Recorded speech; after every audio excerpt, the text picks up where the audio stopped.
todas por haber venido. Bueno, soy Alejandra, la regente Alejandra La Peña, la regente de acá del Normal 6, a la mayoría lo conocen. Bienvenida al curso que vino de salida didáctica de otro profesorado. Tengo hoy el enorme honor de sentarme al lado de Lili. No es la primera vez que tenemos esta oportunidad. Nos conocemos hace 2 años ya, trabajamos juntas por la ESI en distintos espacios. Les cuento un poco de Lili, por si no tienen todavía el privilegio de conocerla. Lili fue profe, seguí formando profes en muchas instancias, fue varios años profe de los profesorados, trabajaste en el ECRE. Tiene varios libros publicados que hoy los está compartiendo. Trabajó muchos años en el asesoramiento y acompañamiento a escuelas para pensar cuál era el lugar de la ESI o cómo hacerle el lugar a la ESI en escuelas de todos los niveles y mucho desde la escuela del maestro, que es nuestro espacio de formación, acompañando jardines especialmente. Y hoy viene a compartir un rato para pensar en torno de, en estos tiempos que además la ESI viene un poco ninguneada, compartimos otro espacio, que es un espacio menos académico, es un espacio básicamente militante, es un espacio al que las dos adscribimos ideológicamente, un colectivo federal que se llama Por Más ESI, que tiene que ver con seguir garantizando la implementación de la ESI a nivel nacional. Este domingo, si no llueve, las y los esperamos en el Parque Avellaneda a partir de las 15:30. Va a haber actividades para chicos y chicas, perdón por el chico, en medio de la presentación fundamental. Y compartir todos estos espacios también hace que uno pueda volver a encontrarse con el sentido de la ESI. Más allá de que la ESI en estos últimos años viene un poquito golpeada, nosotras seguimos sosteniendo muy firmemente que la ESI es una garantía de inclusión. Entonces, este espacio está pensado así. Lili va a contar algunas cuestiones y después tenemos 2 micrófonos, por suerte, y funcionan los dos. Va a haber otro micrófono disponible para abrir una conversación, unos comentarios, que es un espacio que muy genuinamente Lili abre y piensa a partir de las intervenciones. Lo bueno de estar repitiendo de alguna manera algo de una escena compartida es que doy plena garantía de que Lili abre a esa conversación y a poder pensar las intervenciones. Así que sí les pido un aplauso de bienvenida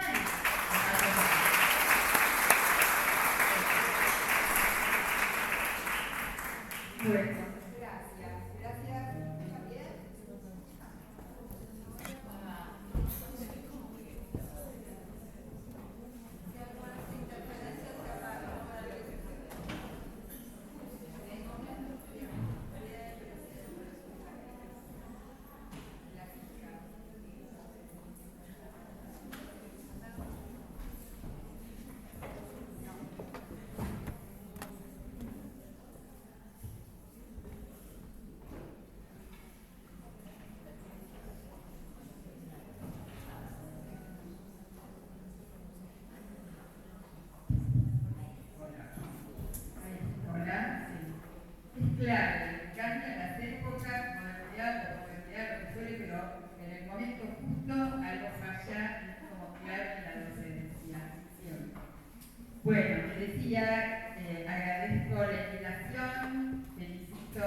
enterarse, estaría buenísimo.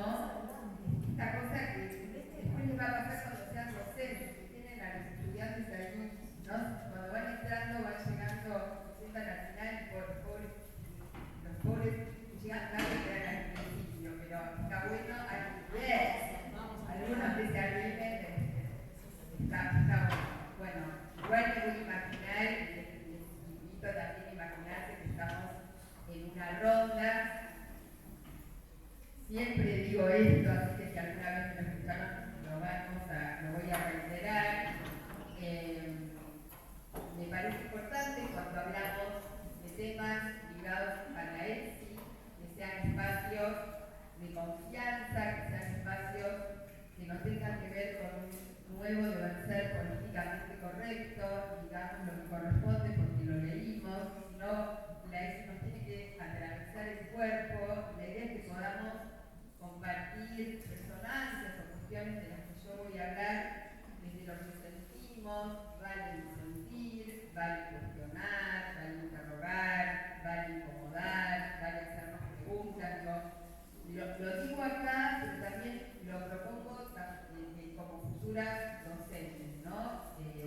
A veces no nos damos cuenta y terminamos bajando línea, una línea con la que coincidimos, pero que termina ni más ni menos que siendo una bajada de línea. Entonces me parece que son advertencias que tenemos que tener cuando estamos muy entusiasmadas con lo que queremos transmitir, siempre dar espacio a la interrogación y espacio a la pregunta. Me resulta sumamente interesante que el título que tiene estos encuentros, y que lo tienen desde hace mucho, es Armando Trama. El nombre de mi último libro es Conversaciones con la ESI entre desencuentros y entramados de ternura.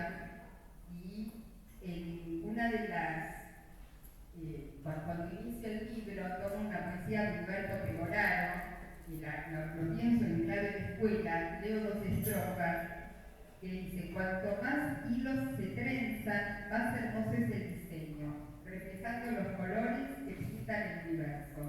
La belleza de la trama viene de lo complejo. Requiere mucha paciencia hacer un tejido nuevo. Hay que ponerle coraje, bordar gozo y sentimiento, con las fuerzas de tus manos, los latidos de tu pecho. Hay que inaugurar talleres donde viva lo diverso, refugios de la esperanza, lugares de nacimiento, donde nadie quede afuera de la fiesta y el encuentro. Y esta imagen a mí me encanta para pensar la escuela, ¿no? Para pensar como un desafío que tenemos quienes hoy transitamos las escuelas, que tiene que ver con cómo hacer de las escuelas talleres donde viva lo diverso, ¿no? Donde nadie quede afuera de la fiesta y el encuentro. Y cómo hacemos, ¿no? para que las escuelas sean estos refugios de la esperanza, en un contexto en el que lo diverso está visto desde el lugar de lo que no puede, lo diferente de mí, entonces vale menos, entonces lo puedo insultar, lo puedo excluir, lo puedo dejar afuera, lo puedo lastimar, lo puedo violentar. Hoy estamos, todas las personas, porque tiene que ver con la clave focal, pero particularmente en la Argentina, atravesadas por el discurso del odio, ¿no? El odio tiene una funcionalidad, que genera como un universal común, nos agrupamos todos y borramos las diferencias al interior del universo para odiar al de afuera, para odiar al diferente, al negro, al gay, al gordo, ¿no? Por otra religión, al boliviano, ¿no? Entonces nos unimos, pensamos que somos iguales y ponemos toda la fuerza en odiar al que se diferencia.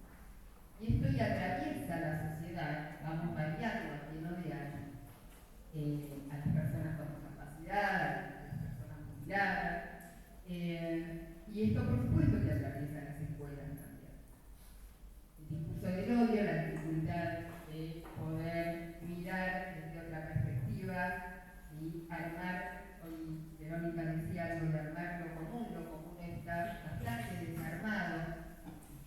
El lazo está bastante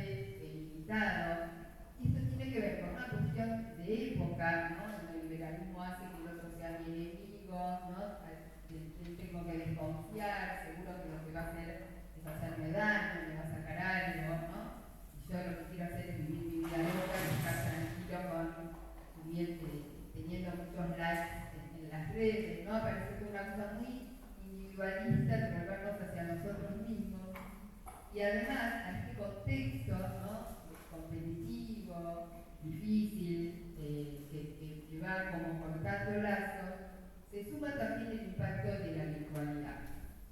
Lo tomo en conversaciones, y lo tomo también, lo he tomado en muchas charlas.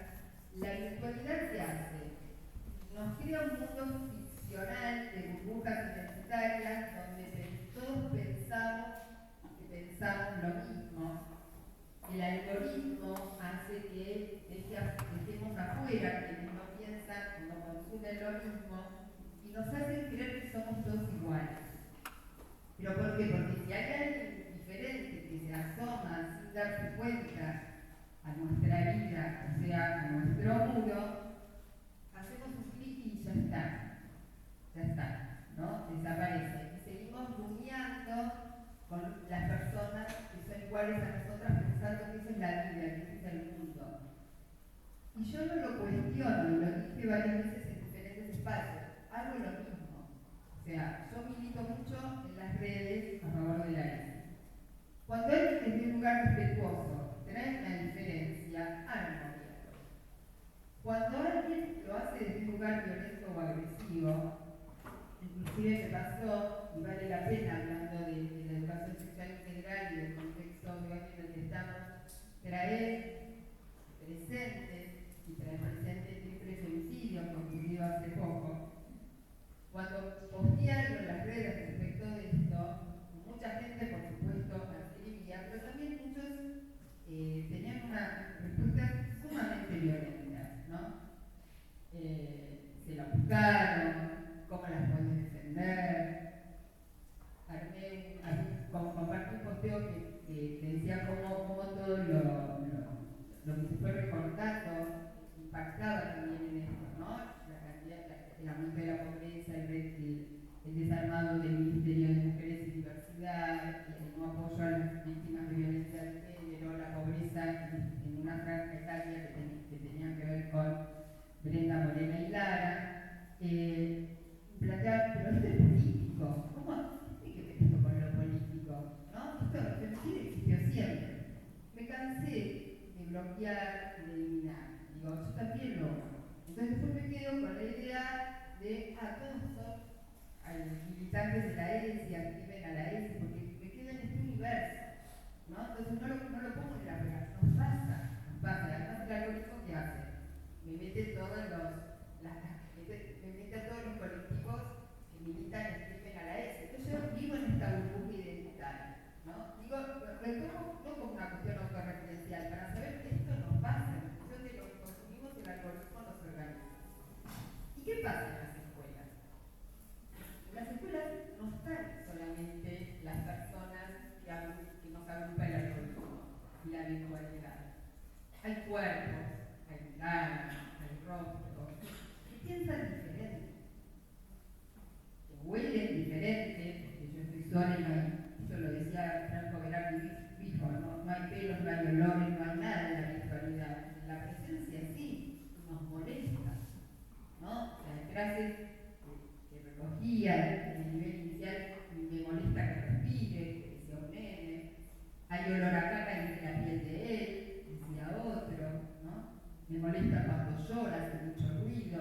¿Por qué aparecen estas cuestiones? Porque además tienen la virtualidad y el celular desde muy temprana edad, la falta de contacto, la falta de escucha, la falta de mirada. La vez pasada en el encuentro compartía una docente que cuando ofrecía juegos a sus hijitos, había varios que lo que hacían con los materiales no estructurados, un cubo, lo que sea, imaginaban que era una tablet, imaginaban que era un celular, estaban en un soliloquio hablando ellos solos con el celular y dejaban de lado al resto de sus compañeritos, estoy hablando del nivel inicial, ¿no? Entonces, en las escuelas aparecen los cuerpos, aparecen las miradas, aparece la posibilidad, a veces no, porque están todo el tiempo con sus células más grandes, de poder conectarnos con otras personas que además piensan diferentes, porque además son diferentes. Y esto se hace difícil. Las escuelas hoy están muy estalladas. Entonces, y frente a este estallido, viene a aparecer la educación emocional, que dice un poquito de matar, un poco de respiración, decime vos qué sentís, al rincón de la calma y resolvemos los conflictos que estallan en las escuelas y compramos, ¿no? Consumimos y compramos algo que enlatado, que nos promete una solución rápida, efectiva y no es casual además porque es un contexto donde está absolutamente financiada la educación sexual integral. No solamente que no hay presupuesto para materiales y capacitaciones, sino que bajaron materiales gratuitos que circulaban en diferentes páginas, o sea que no le costaba nada al gobierno sostenerlos, pero los bajaron igual. Y todo el presupuesto va a las capacitaciones sobre educación emocional. En Cabo tenemos una ley que ayornaron, que se llama Ley de Bienestar Socioemocional, pero es lo mismo, que frente a las dificultades de convivencia, frente a las dificultades para aceptar las diferencias, frente a las broncas, los enojos, la poca tolerancia a la frustración, aparece la receta de enfrascar las emociones, gestionarlas, separarlas, ordenarlas, ponerlas, ¿no? Y culpabilizar a cada quien si anda mal o triste por la vida, empezando como personas adultas. Entonces, es una nueva batalla que estamos dando en relación a la educación sexual integral. ¿Y por qué decimos entonces que la ESI, hoy comentaban acá las autoridades, es una herramienta central para poder pensar la inclusión, y yo insisto, mucho más en los tiempos que corren? Yo en mi primer libro digo que la ESI es una oportunidad para la ternura. Y cuando hablo de ternura, tomo una idea de Ulloa, que dice que la ternura tiene dos componentes, la empatía y el miramiento. Ulloa piensa en el vínculo madre-hijo, ¿no? Entonces él dice que la empatía es ese Bluetooth, es eso de poder pensar qué le está pasando a la otra persona, qué siente la otra persona. Y el miramiento, que es lo fundamental, es la otra persona, ¿sí? Lo que siente la otra es tanto otro. Si no, es muy fácil sentir ternura por todas las personas que militan la ESI. Para mí me resulta bárbaro. El asunto es como siento ternura por alguien que no piensa lo mismo. Como siento ternura por una mamá que viene a decir que modifiqué la sexualidad de su hijo por Daresi, o que invado su intimidad por Daresi, o porque lo excito. Entonces, sentir ternura por esa mamá es entender que por su educación, por los medios, por muchos prejuicios, piensa lo que piensa y tengo que pensar qué estrategias puedo generar para acercarla, ¿no? Sentir ternura es entender lo que le pasaba a Juan, ¿no? Que tenía que ver con la falta de un beso y no era que estaba enojado con sus amigos o con sus amigas, y poder entender qué estaba viviendo con lo que estaba viviendo. A veces damos algunas vueltas, pensamos que pedimos algo y en realidad hay otro pedido, ¿no? Una mamá que viene asustada y enojada porque transformamos a su hijo en hija o lo que fuere. No nos podemos conectar si no sentimos ternura, que además de ese enojo hay mucho susto, mucha angustia y no entender que tenemos que ver cómo alojamos. Entonces, cuando pienso que la ESI es una oportunidad para la ternura, pienso que la ESI es una oportunidad para alojar a las otras personas diferentes de mí que sienten y piensan en mí. Obvio que no tiene un borde. Hay personas con las cuales no voy a poder empatizar, que así no tengo que asumir, pero por lo menos ampliar el algoritmo.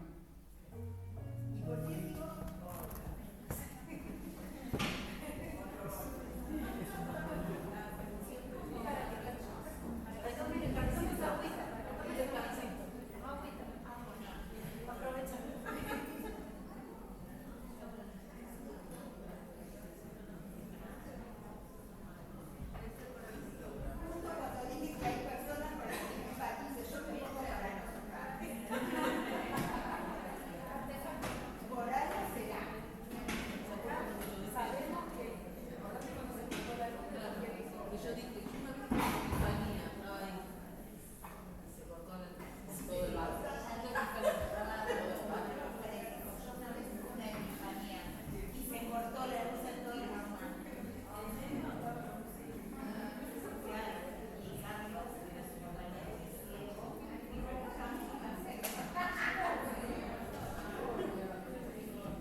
Bien, Entonces, la INSI arma una muy buena dupla con la ternura porque nos permite poder ponernos en esos zapatos de la otra persona y poder entenderla más allá de lo que es nuestra necesidad. A ver, si a mí me gusta un abrazo cuando estoy triste, entenderlo desde la ternura es pensar que no todas las personas con las mejores intenciones les gusta que las abracemos. Siempre es la pregunta que necesitas previo, ¿no? Entonces poder ponernos siempre en los zapatos de la otra persona y no pensar que lo que a nosotros nos gusta y hace bien es para todo el mundo. Y en relación a esto digamos, hay un concepto clave de la ética, es cómo entiende la diferencia. Hay un eje que es valorar la diversidad, que hoy diría, hoy podemos avanzar en celebrar la diversidad, además de valorarla, porque no es ni tolerar, ni es aceptar, ¿no? Es alojar, es celebrar, es respetar, son otros los verbos. La ESI nos viene a decir que no hay personas normales y los diversos, entonces de buena onda te tolero. O sea, somos todos diferentes, la diferencia es constitutiva de la vida, ¿sí? Y esto me parece que es clave, porque se nos cuida la idea de tolerar, la idea de aceptar, la idea de buenismo, ¿viste? Somos re buenos, entonces te acepto. Y es otro el concepto cuando pensamos que la diferencia es constitutiva de la vida. Somos todos diferentes. Y la ética viene a decir, viene a interpelar esta idea de normalidad que viene a tomar mucha fuerza, fundamentada en la biología, ¿no? Entonces, hay cuerpos normales y otros. Hay una piel, un color piel y otra, ¿no? Hay una sexualidad normal y la otra. Y la ética viene a decir que detrás de esa normalidad hay una norma que necesitamos repensar, marcar y dar de nuevo. Entonces, un proceso de naturalización que hizo que aquello que vemos reiteradamente creamos que es normal, pero que de normal no tiene nada. Entonces, repensamos la norma. Y esta es la cuestión central de la educación sexual integral. Sacar esta idea de norma y normalidad y pensar en la diversidad. En este último libro yo decidí humanizar todavía más a la ESI, sacarla de una ley y conversar. La ESI me escribe cartas, yo le escribo cartas a la ESI, le escribe cartas a la docencia, a la familia, dialogamos, charlamos, porque me interesaba, me daban ganas, por un lado, de encontrar una manera de tratar temas complejos, duros e incómodos, ¿no? Como las dificultades para convivir, las denuncias en la docencia, las dificultades con las familias, y se me hizo una manera antes divertida y muy amable armar conversaciones con la ESI o cartas. Y además porque me parece que es un hermoso recurso inclusive para trabajar con las familias o con nuestros estudiantes. Y conversando con la ESI, el tema de esto de la diversidad y de las diferencias, les voy a leer algunos pedacitos de un diálogo que tuve con ella y que tiene mucho que ver con esta cuestión de la diversidad y de la diferencia. Para hacerlo un poco más corto, yo le comento a la ESI porque a veces vieron que hay párrafos, autores y ideas que a uno les hacen como un clic y les resuena. Bueno, una vez que yo estaba preparando una capacitación sobre masculinidades y había un texto de Kimmel, Michael Kimmel, que a mí me impactó mucho, que él cuenta un ejemplo para mostrar cómo los varones tienen poder y no tienen registro de ese poder, que hay un diálogo entre una mujer y una mujer negra, y la mujer negra le pregunta a la mujer blanca qué veía cuando se miraba al espejo.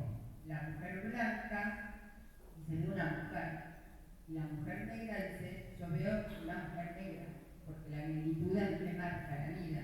Siempre tengo la negritud o el ser negra como una marca distintiva ahí dando oro. A partir de eso, yo le digo a la ESI, que a mí ese texto me impactó mucho y que me pasó algo similar a lo que registró este sociólogo, dado que la invisibilidad del poder que tenemos no solo se juega respecto a la masculinidad, registré yo también el poder que tengo respecto de otros cuerpos, otras sexualidades y otras clases sociales. ¿Cómo sería esto del poder? Me pregunta la ESI. Sería algo así. Yo no tengo que pensar a qué baño voy en un espacio público porque mis genitales que me invisibilizan y me vulneran derechos con el lenguaje, al menos cuando se utiliza el femenino, es parte del lenguaje binario, pero no sexista. No tengo que fijarme si el sitio que me dirijo cuenta con ascensores o rampas para poder acceder. No tengo temor a quedar fuera en una selección de trabajo por mi color de piel o por mi peso, dado que todavía en estos tiempos solicitan buena presencia, además de cualidades propias realmente necesarias para el cargo. No paso hambre porque tengo garantizadas mis 4 comidas diarias. Y me di cuenta de que es necesario percibir esta invisibilidad que nos otorga el poder de tener ciertos privilegios si queremos barajar y dar de nuevo frente a tantas asimetrías e injusticias. Nuevamente entra en juego esta idea de interseccionalidad que vos referías y aprendiendo lo importante de registrar todas las variables que intervienen y profundizan desigualdades que se suman a las de género. Y vuelvo a confirmar lo valiosa que son para poder tener este registro y vuelvo a poner en valor tu vínculo con la ternura. Yo no necesito ser trans para empatizar con los sufrimientos y la discriminación que sufre esta población. No necesito ser no binaria para sentir el dolor de quedar invisibilizada por un discurso normativo que define las reglas de lo normal y excluye todo lo que queda por fuera de esa norma. Tampoco necesito circular en silla de ruedas para registrar lo difícil que les resulta a las personas con discapacidad poder andar solas por la calle cuando no están pensados los espacios para que puedan transitar con autonomía. No necesito ser marrón o tener otro peso para sentir injusticia en el cuerpo por no ser aceptada en el cargo por variables que no tienen que ver con los saberes específicos de esa tarea, sino con arraigados prejuicios discriminatorios. No necesito pasar hambre para comprender el padecimiento que esto genera, la angustia de sentirse que vulneran derechos básicos y más aún el dolor de no poder alimentar a tus hijos con las 4 comidas. Y no necesito porque empatizo con esos sentimientos desde mi diferencia. Justamente la empatía es ese pedacito de ternura que nos lleva a hacer Bluetooth con las personas y que también lo desarrolla Fernando Ulloa. Y salteo algo más. Ahí la ESI me dice, es muy interesante lo que decís, Lili. En ese sentido creo que vale la pena recuperar el filósofo Levinas cuando habla del rostro ajeno, de la hospitalidad y alteridad. La noción de alteridad que plantea este filósofo refiere justamente a salir de nuestra mismidad, alejarnos de una sociedad individualista como la que venimos haciendo referencia y que promueve el mercado, de la mano de grandes grupos de poder económico y político para pensar en una sociedad comunitaria tal como nosotras proponemos. El rostro ajeno, para Levinas, es esa presencia que nos obliga a salir de nosotros mismos, para reconocer su humanidad en toda su alteridad más radical y desde ahí nos hace responsables éticamente de su presencia. Bueno, sigo un poco más y después hay otros 2 conceptos que a mí me hicieron mucho ruido y en clave de pensar la inclusión me parece interesante. Le cuento a la ESI que en una conferencia de Darío Sasmán, que es el nombre raro, él hablaba del concepto, y lo digo a lo que dice Levinas, de desotrar. No sé si ustedes escucharon hablar la palabra desotrar. Yo no la había escuchado nunca y me parece interesante. Le cuento a la ESI igual que le cuento a ustedes, lo que dice Darío, ¿no? Darío, perdón. Desotrar es construir a ese otro desde nuestra necesidad. Y entonces anulamos su otredad. Lo desotramos cuando le quitamos su diferencia, su singularidad, su humanidad, en pos de reducirlo a un objeto de conocimiento o de poder. El desafío, y mucho más en un contexto que excluye, estigmatiza y desvaloriza las diferencias, es pensar y alojar al otro justamente por fuera de nuestra mismidad y sentir que crecemos en ese encuentro con la alteridad.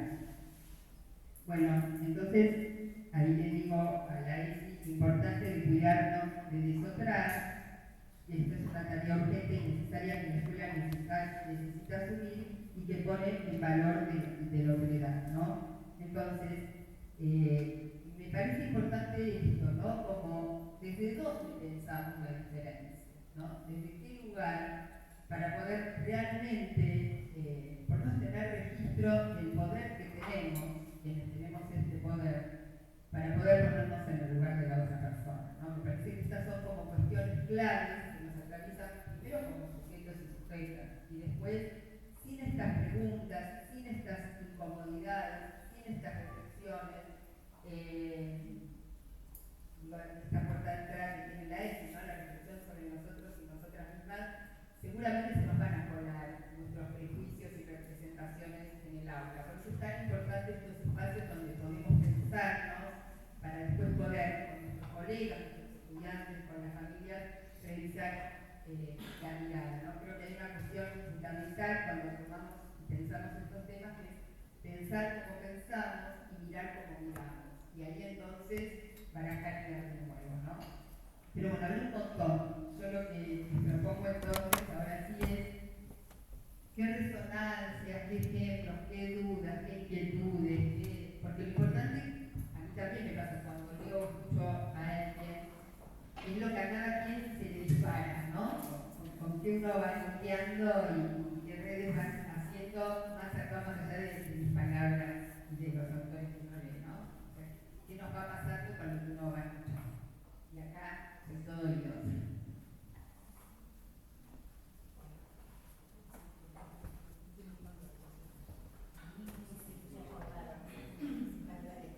A mí me hiciste acordar a una novela que me pareció preciosa, que me recomendó Ceci Padín, que la autora es Chimamanda Ngozi, no sé si alguna vez la leyeron, la novela se llama Americana, y ella dice, cuando llegué a Estados Unidos me di cuenta, soy una mujer negra. Cuando ella dejó Nigeria, de donde venía, empezó a ser tratada como mujer negra. A ver, si llega acá, sí. Le damos la palabra. Ahí está. Nada, me llama mucho la atención esto que dice de no hace falta estar bajo básicamente la piel del otro para poder empatizar, ¿no? Nosotros desde nuestra postura como docentes supongo que en algún futuro nos va a tocar tratar de explicar esto a los niños. ¿Cómo abordamos estas situaciones en la sala? Para que ellos puedan entender, porque a veces uno piensa que tenés que estar literalmente en las zapatillas del otro para entenderlo, y no es tan, digamos, fácil hacer que un niño que capaz que no necesita lo que es la empatía lo entienda. ¿Cómo hacemos en esa situación en la que un niño no es mirado, abrazado, contenido? ¿Cómo le enseñamos a que pueda hacerlo con su compañero, con su, no sé, otra maestra, y así, ¿no? Qué buena pregunta, digo, yo puedo responder, pero también puedo responder cualquiera del público. Yo acá en esta silla esta no significa que sea la única que tenga la respuesta. En principio a mí me parece algo fundamental que es esto, empezar a pensar qué nos pasa con esto, porque tengamos presente que todos portamos prejuicios, representaciones y una mirada que habla de lo normal y lo no normal, ¿no? Y en esto se nos va colando. E incluso en esta cuestión de alojar la diversidad y alojar la diferencia, muchas veces lo tenemos en el discurso, pero por ejemplo en la sala tenemos todas muñecas de color blanco o de determinado color de cuerpo, o si estamos en maternal cantamos nana solo perteneciente a una cultura, que a veces tenemos familias de otra cultura y no integramos sus nanas, canciones de cuna, o tenemos con literatura, donde aparece solo un ejemplo de familia y incluimos a las demás, ¿no? Entonces, me parece que esta lente, que es la educación sexual integral, para mí es una lente que atraviesa mi vida toda, entera, la tenemos que portar para volver a mirar la sala y ver qué hay ahí, cuánto alojamos la diferencia en los objetos culturales que mostramos, en nuestras actitudes, en los juegos, ¿no? Se aparecen juegos y tomamos juegos de diferentes culturas, o tengo que esperar que aparezca un niño boliviano para poner en valor otra cultura, o tengo que esperar que aparezca una niña trans para poner a una latina que no tenga que ver con un cuerpo hegemónico o una pareja.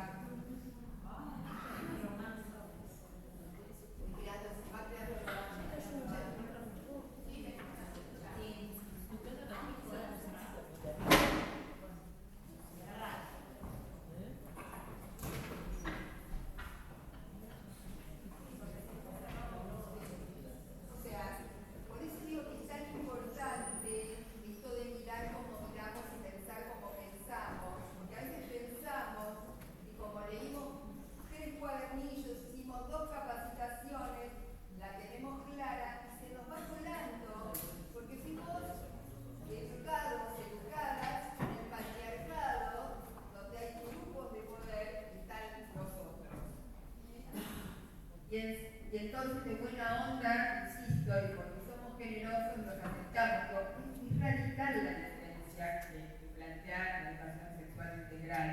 Y es esta mirada que tenemos que hacer, ¿no?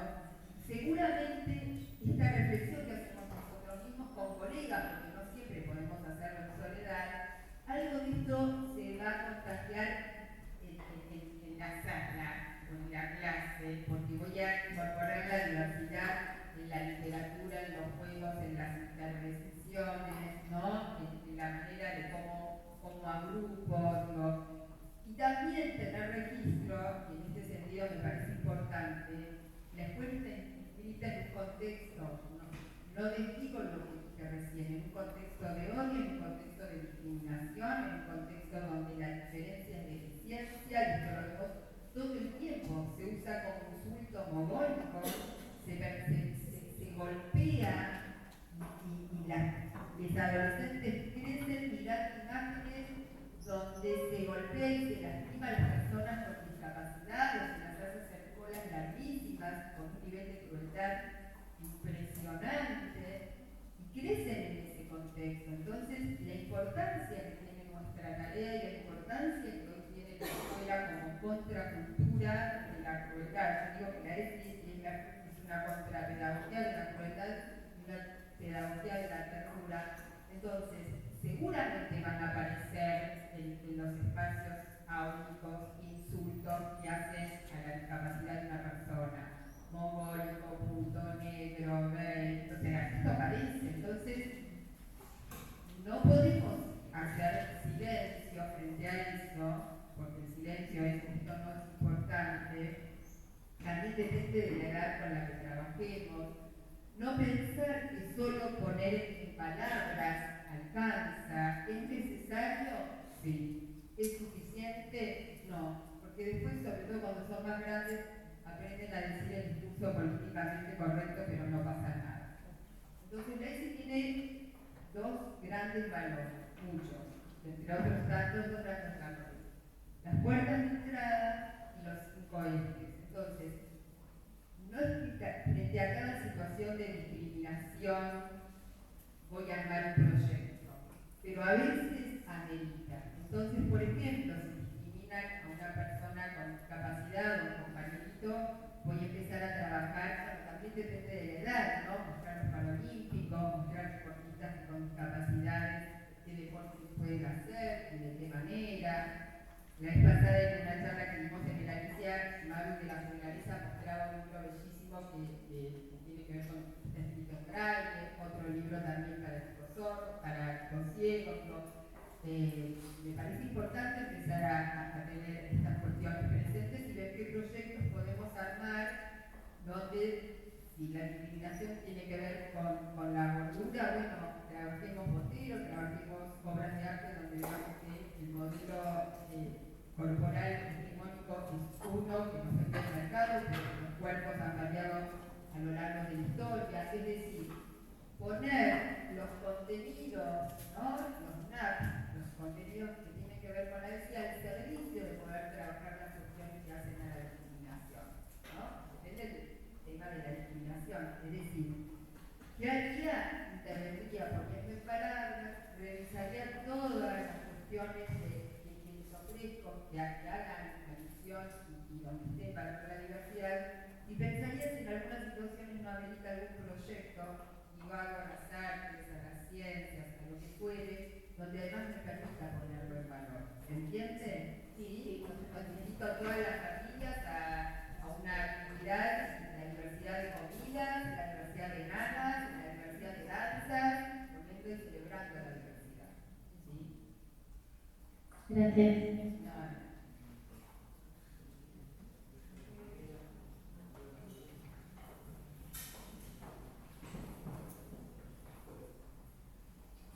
Bueno, no soy de hablar en público, así que pero yo escuché el discurso, o sea, hago la ESI, trabajo en especial, trabajo como maestra en varios colegios bastante donados, hay bueno, muchas fallas, y también estoy como referente, fui participé de muchas charlas del Ministerio de Educación, y está toda esta bajada que me asusta, de la autorregulación, de los chicos, en el discurso del mismo ministerio dicen, están hablando de chicos normales y chicos que están fuera de la norma. controlar para que vuelva a esa norma. Entonces, hay toda una bajada muy fuerte de la política educativa, donde creo que esto es el lugar más valioso que se puede tener, porque si no estás unido con otro o con otro tipo de personas que trabajen de la misma manera, no se puede lograr nada. O sea, me pasa que estoy yendo a colegios donde maestras realmente, o sea, yo soy maestra también, y están súper abandonadas por todo el sistema, digo, por las docentes, por todo el dispositivo. Y si no tenés un otro que te acompañe, vos con los chicos no podés trabajar. Este lugar de ternura, de empatía, es muy difícil de crear. Para mí lo primordial es trabajar con otro. Sola no podés llegar a establecer. Vos podés tener mucha voluntad, bueno yo, pero si no tenés mucho acompañamiento de coordinación, del equipo de orientación, de las políticas educativas, es muy difícil llegar solo a ese lugar. Me da miedo esto de lo que se está viniendo, terrible, pero bueno, tener este espacio me parece genial porque por lo menos da encontrarnos con un otro y seguir viendo que hay personas que siguen pensando que la ESI es lo fundamental. Sí, totalmente de acuerdo. Cuando digo, ¿por qué surge para mí el último libro, Conversaciones con la ESI? Porque recorriendo escuelas, los comentarios son que hablan mal pronto. No sé mirar entre nos para que llegue la jubilación, no me van con los pibes, no me dan bolillas, se matan, situaciones terribles de violencia, ¿no? Eso es media, inicial y primaria, una situación con mucha tensión con las familias. Tengo miedo de este cuento porque me meten una denuncia y tengo miedo de abrazar y que entonces soy pedófila y tengo, o sea, es eso, o sea, no estoy romantizando nada. Y a partir de ahí, que bueno, a ver, ¿cómo puedo pensar, puedo aportar la ESI ya no para visibilizar a las mujeres importantes de la historia? Y no digo que esté logrado, hoy nada está logrado porque volvemos, los dinosaurios están otra vez acá presentes. Pero digo, ponele que eso más o menos uno lo trabajó, pero a ver, ¿qué nos puede aportar la educación sexual integral en estas situaciones de escuelas estalladas? ¿No? Por eso para mí es fundamental pensar a la ESI hoy como una contrapedagogía de la crueldad y una pedagogía de la ternura, y es imposible hacerlo en soledad. En eso estamos absolutamente de acuerdo. Pero creo también en esto de mirar como miramos, poder ensanchar la mirada en este sentido. No solamente amucharnos entre colegas, que es fundamental, sino romper la geografía escolar. Y esto lo ponía en otro libro, ¿no? Una idea de Julie Roll que dice de mirar la vida desde las fuerzas y no desde las formas. ¿Qué dice ella? Las fuerzas tienen que ver con esa disponibilidad, con esos cuerpos bien espinocianos, ¿no? Que se ensanchan cuando estamos bien y se achican cuando estamos mal. En las escuelas es con la disponibilidad, el deseo, las ganas, las fuerzas que empujan, ¿no? Para poder hacer que las cosas cambien. Las formas tienen que ver con lo que sería el organigrama, ¿no? Con lo que corresponde porque está en el organigrama, está en el cabeza. Entonces, mirar la escuela desde las fuerzas, no desde las formas, es, por ejemplo, percibir no solo con qué colegas podemos apoyarnos, sino también con qué familias podemos apoyarnos. Y a veces hay familias que nos apoyan, que además son docentes y demás, y bueno, a ver cómo armamos proyectos y cosas en común con ellas.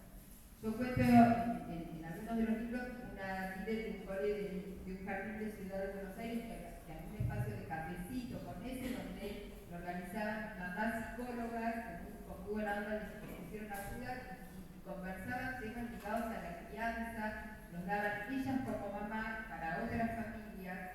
¿Qué mejor manera de convencer a las otras familias del valor de la ESI que viniendo de familias, no solo de docentes, ¿no? O en escuelas medias apoyamos en promotores de la ESI donde pibes pueden acompañar a docentes para el armado de jornadas, aprovechar la potencia que tienen algunos estudiantes, ¿no? Entonces, mirar la lógica escolar desde otra perspectiva, ¿no? Con qué cuerpos cuento, además de colegas, con quienes nos podemos apoyar, ¿no? Porque en general, por ejemplo, las familias que tienen voz son las familias enojadas que protestan y demás. Pero ¿por qué no ayudamos a que las familias que nos apoyan tengan voz dejen en cartelera todo lo que la ESI les cambió la vida, nos ayuden a preparar una jornada, convocarlas para, ¿no? Digo, me parece que una tarea central en este contexto de desvinculamiento tan fuerte del lazo social es, digamos, como tener un sensor de con quién puedo armar lazo, ¿no? Por más allá, más acá de lo que implica el organigrama, ¿no? Este sensor con este estudiante, con esta familia, con este preceptor, con esta docente, con este tutor, armemos lazos, juntemos fuerzas, ¿no? Me parece que también es otra idea que a mí me da vuelta, porque sí, tienes razón, en soledad es imposible. Ahí levantaron la Ahí voy, por acá había pedido la palabra. Bueno, yo creo que, por ejemplo, lo que dice la compañera, como que creo que con el ejemplo podemos enseñar mucho, como que, bueno, no trabajar en empatía, vamos a a conocer. Lo mejor que podemos hacer es dialogar con ese niño y enseñarles desde el ejemplo. Y por otro lado, me quedo con esta idea de que podemos trabajar con otros a pesar de que piensen diferente, porque si bien creemos que nuestra postura es la correcta, nada, tenemos que trabajar con otros que tienen otras posturas, y eso, tenemos que apoyarnos en otros para poder hacer la tarea. Sí, totalmente, y me parece que esto, ¿no? Como en un contexto que nos invita a regodearnos de nosotros mismos con muchos likes y nos sentimos que somos las mejores personas porque, no sé, hicimos un posteo y tenemos muchos likes, entonces esta cosa que nos vuelve narcisistas, y, ¿no? Como mirándonos para adentro y no mirar el sufrimiento del de al lado porque estamos ocupados y preocupados por ser felices y estar bien. Esto, ¿no? Salir de nosotros mismos y poder entrar en diálogo. Schumann decía que el escucha es un don, nos falta escucha y no la resonancia del miedo, escuchar lo que el otro puede, quiere o necesita, ¿no? Porque si no escuchamos la resonancia de nuestra propia voz y creemos que dialogamos. Escuchar es eso, salir de la necesidad y escuchar lo que el otro nos está pidiendo, nos está diciendo. El ejemplo del beso me pareció hermoso. ¿Qué estaba diciendo Julián con lo que estaba diciendo, no? Bien. Hola. Sí, yo me quedé un poco con esto de juntar cuerpos en las escuelas, que a veces me lo preguntó, yo como que trabajo más en media, más me dedico más a todo lo que tiene en medio, y bueno, hay una realidad que cuando las chicas llegan a media, las familias como que cuesta más convocarlas en líneas generales. Pero sí creo que es muy importante, como de experiencia personal, convocar a los promotores. Los promotores son fundamentales para que haya una ESI activa y participativa en el aula. Y vos creo que nombraste como uno de esos cuerpos los promotores, y nada, me gustó más porque hicimos con una compañera en base a una experiencia pedagógica. Eso también fomenta la autonomía, el agenciamiento y mejora hasta las trayectorias educativas de los estudiantes. O sea, no es menor esto de decir, che, haz una cartelera, o qué es si querés, o cómo lo podemos mejorar, porque todos escuchamos en las escuelas medias pibes decir, che, estoy harta de una vez si sea un afiche, o convocarse, o sea, juntarse y organizarse para no participar, para que eso sea después. Y creo que, bueno, es parte de esta escucha y de esta acción que tenemos que llevar adelante constantemente en la escuela media. Nada mejor. Y gracias por estar acá. No, totalmente. A mí me parece que los promotores de ESI son figuras fundamentales, igual que las reuniones referentes de ESI, que todavía deberían ser obligatorios en cada escuela, más no. Pero me parece que la figura del promotor es fundamental. Y también está bueno, a veces en primaria uno pierde la potencia, la visibilidad, ¿no? De repente podemos armar un proyecto entre los de séptimo y los de primero y promover el cuidado también entre pares. Por eso digo, de vuelta, mirar como miramos y romper la lógica escolar que tenemos aprendida para mirar fuerzas desde las fuerzas y no desde las fuerzas. O sea, tengo que aprender a hablar con señas, ¿vieron? El poder de las palabras y hablar con señas no interrumpimos.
lugares y demás, compartimos esa fragilidad y esa vulnerabilidad. Compartimos el miedo con las familias, compartimos el miedo entre colegas, armamos espacios en las instituciones para hablar de lo que nos pasa, no solamente en términos didácticos, sino compartir esto. Hoy me siento mal, no tengo fuerza, mi grupo está estallado, tengo miedo a esta familia. Bueno, compartamos estas vulnerabilidades. Yo no sé, igual de los libros digo, compartir las vulnerabilidades y fragilidades para abrir las puertas a nuevas conversaciones, ¿no? Y el miedo, en vez de hacer esto, ¿no?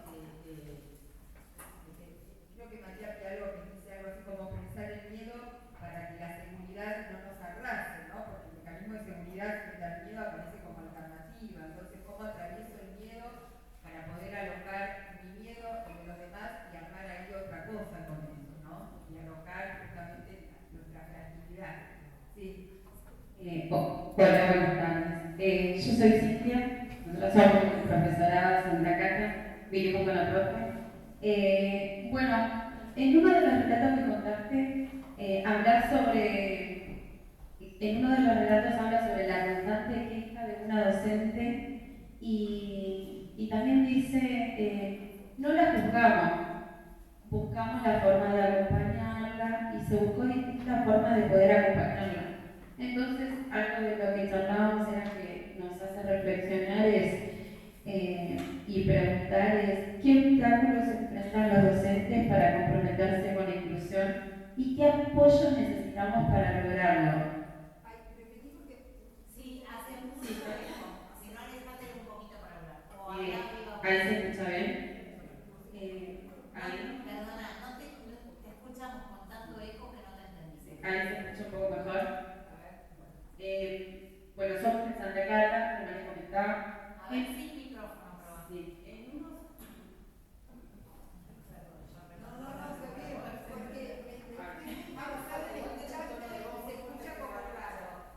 de los relatos que mencionaste habla sobre el relato de una docente y la constante queja que tenía y vos pusiste en palabras y dijiste, no la juzgamos, buscaron como estrategia de qué forma acompañarla. Entonces, algo que charlábamos era, nos hace reflexionar esto y preguntarnos, bueno, los obstáculos que los docentes enfrentamos para poder complementarnos con la inclusión y qué apoyo necesitamos para poder lograrlo. Entonces, era como una pregunta que charlábamos y nos hacíamos.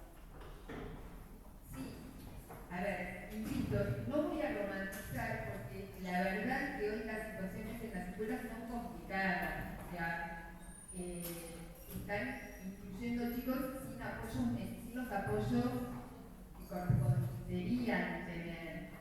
Y se le pide a la docencia mucho más de lo que la docencia puede responder en muchas situaciones, ¿no? Hoy contaban en este relato todos los avatares de la docente y además, tomando el primer relato que compartieron acá, todavía esto es mucho más complejo cuando tenemos tan internalizado la escuela homogénea, ¿no? Como, de vuelta, la diferencia es un obstáculo. Piensen que la escuela tiene un modelo de fábrica donde estaban todos haciendo lo mismo en un mismo momento, ¿no? Y este es el esquema que se replicó en las escuelas. Es absolutamente anacrónico tener todavía ese esquema donde el grupo tiene que estar haciendo todos lo mismo en un mismo momento, presuponiendo que todo el proceso de todos va por el mismo camino. Entonces, cuando tenemos tan internalizado así como tenemos internalizado esta idea de cuerpo normal y luego persona normal, que lo tenemos incorporado, por eso yo compartí esta reflexión que este texto a mí me pegó, y dije, mira el poder que tengo, ¿no? ¿Qué hago con este poder? Me parece importante poder tener presente también estas cuestiones que nos atraviesan, ¿no? Cómo se nos va colando todo lo que el patriarcado nos formateó y como docentes, en esta idea de está bueno tener un grupo parejo, eso es bueno, un grupo desparejo es malo, digo así brutalmente. Si el grupo tiene el mismo nivel de aprendizaje está bien,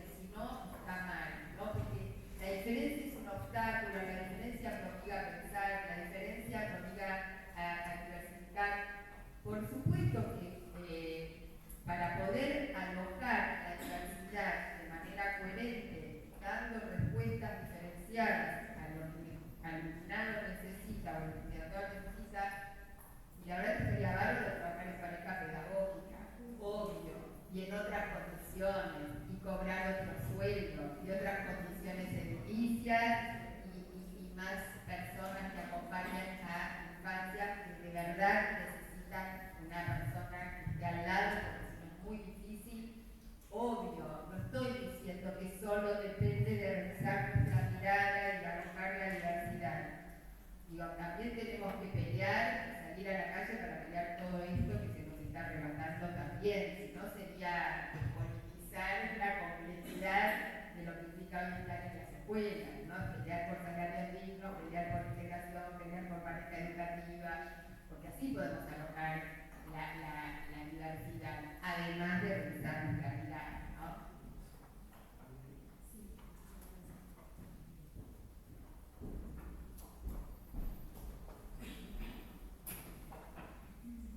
Sí, quería por ahí sumar a esta reflexión lo que nos aporta esto que nos estuvimos charlando hoy, nos estabas un poco transmitiendo respecto de posicionarnos y hacer lugar a la ternura, como esta potencia de mirar y de empatizar aún con los docentes que requieren un acompañamiento, ¿no? Me parece que eso es algo que los que trabajamos en formación docente, sobre todo en posgrado, aparece también como enojo, ¿no? Con colegas que resisten, a veces desde más genuinas creencias y sus arraigo a sus tradiciones, y poder construir desde un lugar que no sea de enojo con el otro, de rechazo a esa maestra o a ese profesor, de juzgarlos, sino de poder construir ese puente,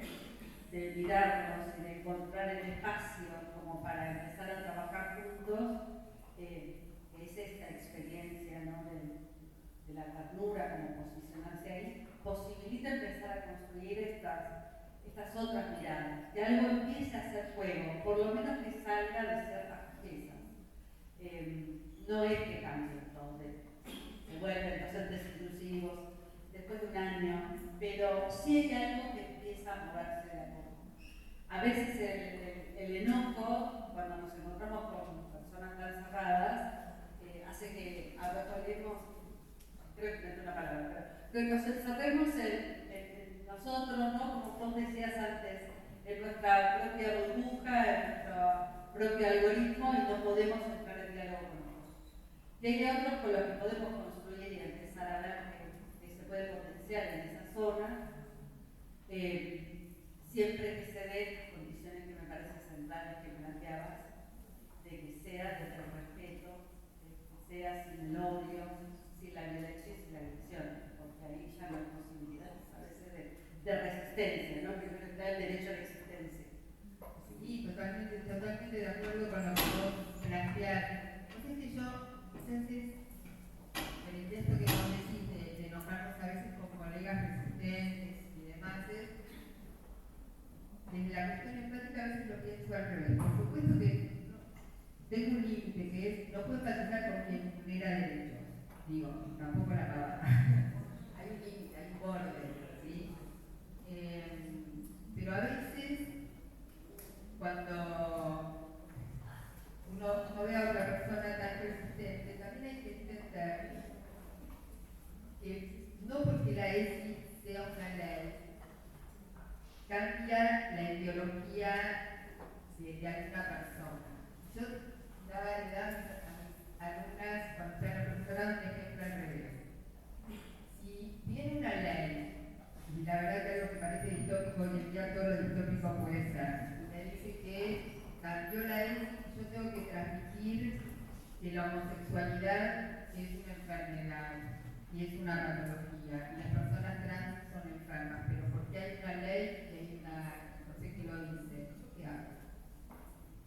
Digo, ¿yo qué hago? ¿Qué hago? Yo soy docente, tengo que trabajar y tengo que transmitir algo absolutamente contrario a lo que de verdad pienso. Digo, para poder entender qué le pasa a algunas personas que no adquieren a estas ideas, cómo hacen, cómo podemos tratar de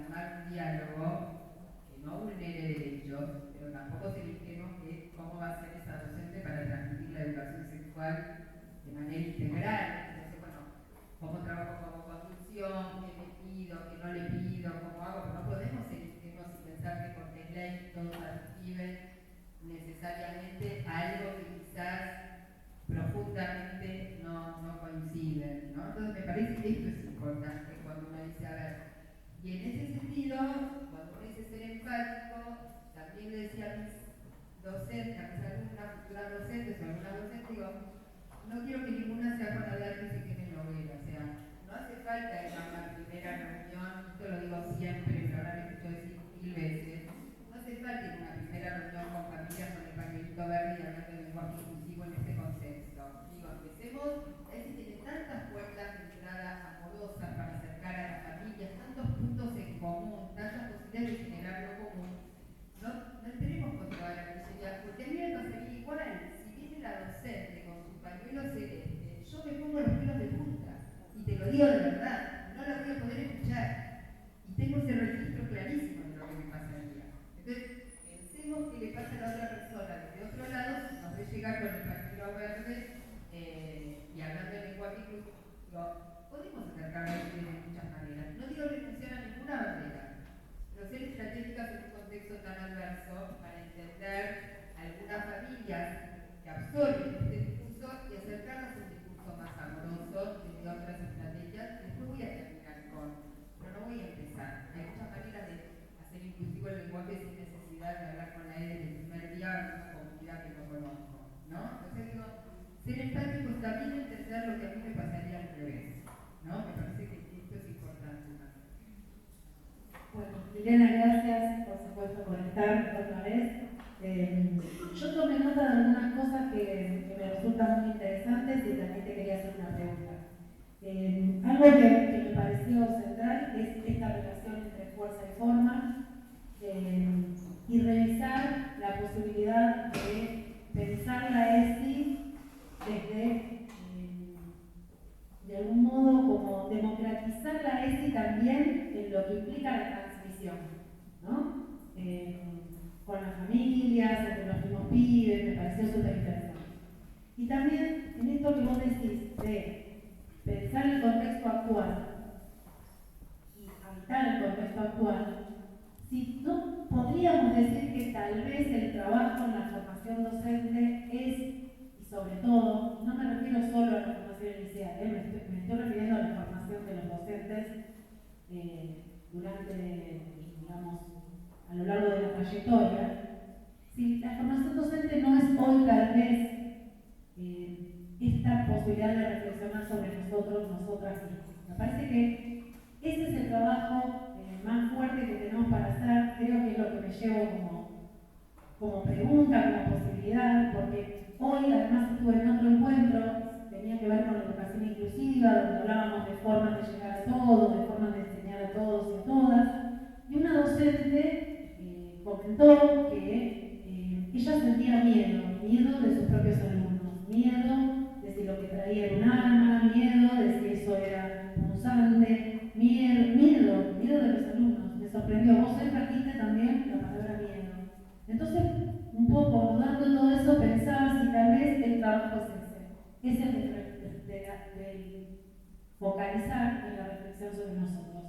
Creo que es fundamental porque me parece que, sobre todo, Eso nos ayudaría a no llevar el pañuelo verde el primer día, a no militar quizás el aborto en una comunidad donde la gente es muy resistente y a entender que se trata de eso, de no escuchar solamente nuestros propios ecos, como dijiste antes, sino también de escuchar la voz del otro. Eso es como muy difícil, es lo más complejo. Así que bueno, te preguntaba eso, si crees que se puede pensar la ESI y la formación docente en la ESI, centrándonos en la reflexión sobre nosotros. Sí, totalmente. A mí me parece que en este contexto acuerdarnos, escucharnos, espacios, yo los llamo espacios para desear en pantuflas, como le puse ese nombre. Desear es un verbo que intenté, también me gusta intentar algunos verbos, ahora deseo la definición. Desear que tiene que ver con ensanchar la ESI, desear. Verbo que significa ensanchar la ESI, verbo de primera, se conjuga solo en plural, onomatopeya ella también, no es casual, se confunde con desear, se opone a adoctrinar, y otros verbos afines, acompañar, cuidar, defender, empoderar, respetar, dialogar. Y abro y propongo espacios de especial pantuflas, espacios donde la ESI se ensanche, se amase, se interpele, se revise, se humanice, se cuestione, ¿no? No sea una bajada de línea. Y en pantuflas por esta idea de cómo nos sentimos, de qué nos pasa en el cuerpo, de dejar estos prejuicios de lado o al revés, asumir nuestros prejuicios, traer nuestros prejuicios, traer los miedos en la ronda, y decir con esto puedo, con esto no puedo, esto me excede, porque si no ponemos el miedo que hoy tenemos en el medio de la mesa, empezamos a autocensurarnos sin siquiera tener registro. Entonces, es mucho mejor tener registro y decir, bueno, esto no, pero mañana sí, esto no, pero me voy a proponer una estrategia para tal cosa, esto no sola, pero puedo con alguien, que hacer como que está todo ok, pero dejo esta actividad, dejo este libro, ¿no? Y así va pasando la vida y va pasando el año. Entonces me parece que está buenísimo conectarnos con nuestros miedos, con nuestros sustos, con nuestra angustia, compartirlos, ¿no? Las penas se hacen más chicas cuando se comparten y la alegría se hace más grande cuando se comparte. Creo que hoy es central estos espacios donde el eje esté puesto en la reflexión sobre nosotros y nosotras mismas, pero espacios pareciales en pantuflas, o sea, donde de verdad digamos lo que sentimos, devienen vitales. Este espacio entre colegas, incluso, insisto, con la familia. Con la familia yo tengo esta imagen. Familia, hablemos de todo lo que ustedes tienen miedo. Docentes, ¿de qué tenemos miedo? Ahora, en el medio están los derechos de los chicos, que no los tocamos, que no los cambiamos, que no los abrazamos, que no, porque todos tenemos miedo. Y los adultos nos cuidamos, los docentes se cuidan, las familias se cuidan, y vulneramos derechos así como sí, porque lo. Hablemos de esto. Esto es hablar. Estos miedos hay que combatir, establezcamos acuerdos. Esto es armar trama en un contexto que nos desenlaza. Armar trama, yo de verdad creo que es la tarea, y esto, ¿no? De hacer de las escuelas espacios de refugios de la esperanza donde nadie queda afuera, es armando trama. Y armar trama es poner en el medio todo lo que nos incomoda, si no es todo un conflicto. Y no vamos a hablar de la vida importante de las mujeres, creyendo que con eso hablamos de la ESI y no abrazamos a las infancias, ¿no? O sea, o llamamos a la familia para que vengan a cambiar el pañal. Y entiendo a la docente que no lo quiere hacer porque a la docente de al lado la denunciaron. Yo vengo acompañando desde hace un montón de años a docentes denunciados, situaciones conflictivas en la escuela. No es ninguna pavada, o sea, no estoy juzgando a esa docente. Lo que estoy diciendo es tenemos que hacer algo y dejar de naturalizar esta retracción del afecto, porque está haciendo mella en los cuerpos de las infancias, pero también en nuestros cuerpos. Pues otro tema incómodo de la ESI, pero si queremos construir y alojar la diversidad de cuerpos, no es lo mismo no abrazar, porque una niña nos dice que no le gustan los abrazos, porque aprendió desde la ESI, de la mano del consentimiento, que puede decir a mí esto no me gusta, y alguien que nos pide un abrazo, nos pide uno y no se lo damos por miedo. Es muy diferente, entonces tenemos que pensar esta situación. Digo, creo que estas son nuevas problemáticas que tiene que pensar la ESI, no es solamente si visibilizamos las mujeres importantes del mundo. Pensemos las aulas escolares, pensemos la discusión de convivencia, pensemos el miedo a la denuncia, pensemos la educación emocional que nos tiene a ocupar lugares, pensemos cómo miramos y alojamos la diferencia cuando está excluida absolutamente. Bueno, estos son los mensajes. Porque el riesgo, cuando tenemos miedo, y sobre todo tenemos miedo de enseñar la ESI, porque estamos un poco acorralados por todo esto que decís, es hacerlo un fetiche. Entonces, cuando vos dirás lo de las mujeres importantes, o sea, salvo que lo hagas porque tenés dentro del grupo estudiantes, pibes quizás machistas que desprecian a las mujeres o consideran que las mujeres no puedan, entonces vos trabajás con las mujeres importantes de la historia en ese contexto, ¿sí? O sea, lo que yo siento es que lo que no puede perder sentido, lo que está pasando en estos tiempos, y lo veo en las escuelas, en rol, soy supervisora, es que a veces hay como si doy la ESI del lugar que menos me interpela, que menos miedo me da, lo que sé que no me va a generar problemas, entonces otra vez con los juguetes de nena, los juguetes de nenes, y entonces si vamos a trabajar eso, que tenga que ver con algo, que no sea solamente porque no me da miedo. Yo creo que el tema del miedo es todo un asunto, por eso me preocupa tanto la posición de los docentes en relación a esto. Muchas gracias. Tal cual, pero por eso me parece que el miedo lo tenemos que poner en el medio de la mesa y hacer del miedo otra cosa. Si no, nos toma, ¿no? Estaba buscando una frase que no encuentro, pero ahora la voy a buscar. Iba a comentar dos o tres cositas.